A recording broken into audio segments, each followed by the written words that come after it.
Dhe dua të besoj që kjo çështje në shoqërinë tonë nuk është për fat të mirë, nuk është fenomen. E si po mendoni izolum? Mendoj në rastet, po më parasysh është një rast i rëndë, është një rast që godet se cilin qytetar të vendit, mirë po du të them, nuk është fenomen. Në Kosovë, kur kemi parasysh statistika në disa vende tjera të botës, që dalin statistika të ndryshme të asaj të hudhjes foshnjeve, unë e shoh që spari organet tona nuk kanë dhona në këtë drejtim.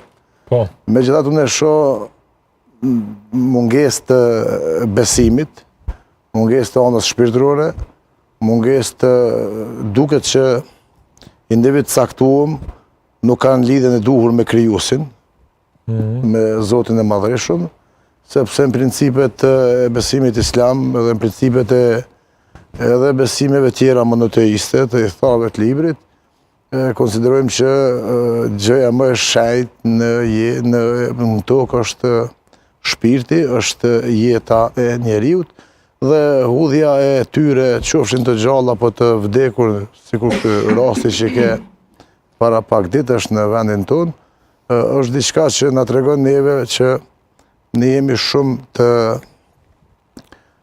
të kurrështar të proklamojmë rritin e jo substancën.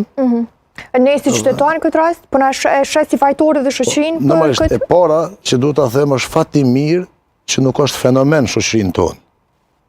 Me sa e di, me siguri këtu janë edhe mund të ketë njerëz që e dinë më mirë këtë çështje, mirë po kur them nuk është fenomen, domthonë nuk është dukuri, nuk është dukuri ditore, nuk është dukuri javore, por kjo nuk e arsyeton këtë që ka ndodhur, sepse të hudhësh një krijesë Zotit, është mungesë e besimit në Zotin, është mungesë e lidhjeve me krijuesin dhe mungesë e ndërgjegjes njerëzore, sepse fundja mbi të gjitha njerëzorja duhet t'i bashkojë njerëzit, edhe gjitha pikpamjet, gjitha besimet, e gjitha këto. Prandaj në këtë drejtim mendoj që përgjithësia normalisht është të gjithëve, por ajo që dua të vë theksin në këtë diskutim, për fat të kesh diskutime kësaj natyre në vend, në mediat tona janë të rralla.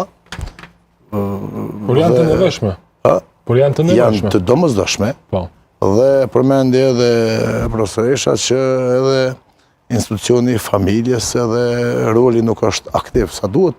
Megjithatë mediat në këtë drejtim edhe në shumë drejtime tjera nuk e di pse nuk japin hapësirë gjërave. Pse ne të vajtojmë? Kur ne kemi hapësirën, kemi mundësinë, kemi potencialin, kemi kuadrot që mund të punojnë edhe të në parandalim. Profesoresha thot në drejtimin e vet, pikpamjen e saj, e jap kontributin e saj, ne në pikpamjen tonë, po mbi gjitha japim pikpamjen si qytetar, sepse kjo është e rrezikshme nëse neve na shndrohet në dukuri apo në fenomen në të ardhmen. Dhe për këtë nuk e di se si ekziston edhe, ndoshta me siguri do të flasim më vonë,